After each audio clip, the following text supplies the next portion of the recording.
Hi friends, welcome back to our channel. ഇന്ന് ഞാൻ വന്നിട്ടുള്ളത് ഒരു ഈവനിങ് സ്നാക്സിൻ്റെ റെസിപ്പിയുമായിട്ടാണ്. എല്ലാവരും ഈത്തപ്പഴംപൊരി കഴിച്ചിട്ടുണ്ടാകുമല്ലോ.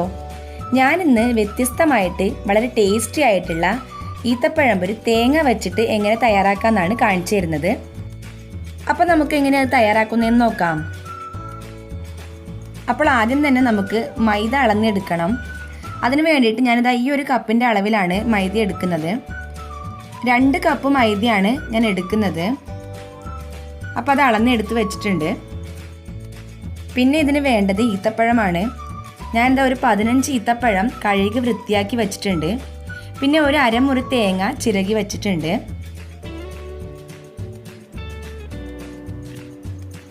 ഇനി ഈ ഈത്തപ്പഴത്തിൻ്റെ കുരു കളഞ്ഞ് വയ്ക്കണം നമുക്ക്.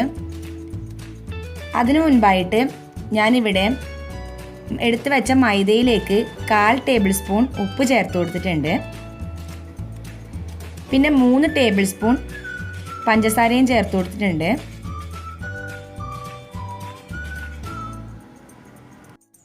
ഇനി അതെല്ലാം കൂടി ഒന്ന് നന്നായിട്ട് മിക്സ് ചെയ്തെടുക്കാം.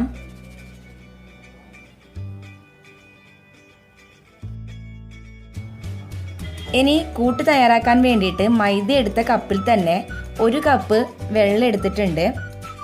എന്നിട്ട് അത് മൈദയുമായിട്ട് നന്നായിട്ട് മിക്സ് ചെയ്തെടുക്കാം. സാധാരണ പച്ചവെള്ളം തന്നെയാണ് ഞാൻ എടുത്തിട്ടുള്ളത്. വേണമെങ്കിൽ ഇളം ചൂടുവെള്ളവും ഉപയോഗിക്കാവുന്നതാണ്. അപ്പോൾ ഇത് കൂട്ട് തയ്യാറായിട്ടുണ്ട്. ഈ ഒരു കൺസിസ്റ്റൻസിയിലായിരിക്കണം കൂട്ട് തയ്യാറാക്കി എടുക്കേണ്ടത്. അധികം ലൂസാകാതെ ഇങ്ങനെയായിരിക്കണം. ഇനി അടുത്തത് നേരത്തെ എടുത്തു വച്ചിട്ടുള്ള ഈത്തപ്പഴവും തേങ്ങയും കൂടി നന്നായിട്ട് ഇതുപോലെ മിക്സ് ചെയ്തെടുക്കണം. ഈത്തപ്പഴത്തിൻ്റെ കുരു കളഞ്ഞതിന് ശേഷമാണ് ഞാൻ മിക്സ് ചെയ്തെടുത്തത്.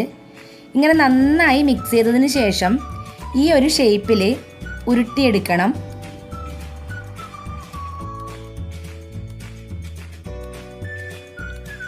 ഈത്തപ്പഴവും തേങ്ങയും നന്നായിട്ട് മിക്സ് ചെയ്തിരുന്നു.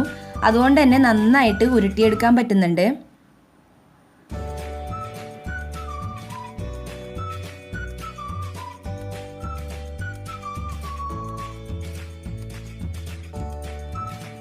അങ്ങനെ എല്ലാം ഞാൻ ഈ ഒരു ഷേപ്പിൽ തയ്യാറാക്കി വെച്ചിട്ടുണ്ട്.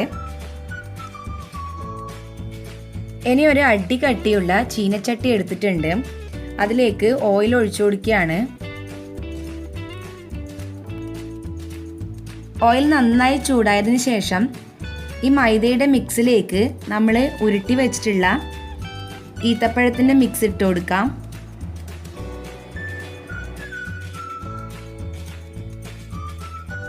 ഇനി മൈദ നന്നായിട്ട് ഇതിൽ കവർ ചെയ്തതിന് ശേഷം ഓയിലിലേക്ക് ഇട്ട് കൊടുക്കാവുന്നതാണ്.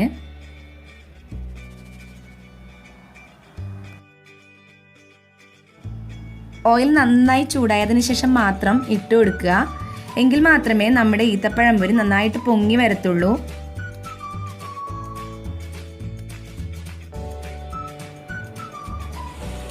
ഞാൻ 3 എണ്ണ ഇട്ട് കൊടുത്തിട്ടുണ്ട്. ഇനി ഇതെല്ലാം കൂടി ഒന്ന് നന്നായിട്ട് മൊരിഞ്ഞ് വന്നിട്ടുണ്ട്. ഇപ്പോൾ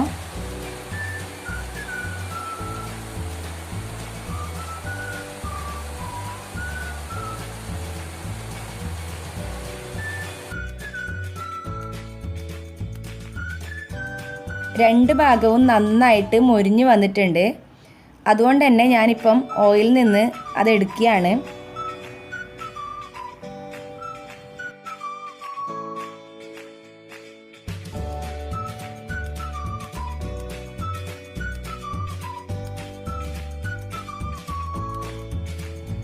അങ്ങനെ രണ്ടാമത്തേതും ഒഴിച്ചു കൊടുത്തിട്ടുണ്ട്. ഇനി ഇതെല്ലാം നമുക്ക് നന്നായിട്ട് പൊരിച്ചെടുക്കാം.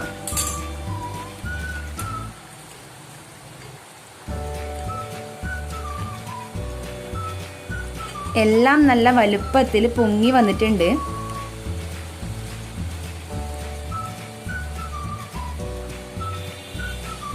അപ്പോൾ ഇതാ നമ്മുടെ വെറൈറ്റി ആയിട്ടുള്ള ഈത്തപ്പഴംപൊരി റെഡി ആയിരിക്കുകയാണ്.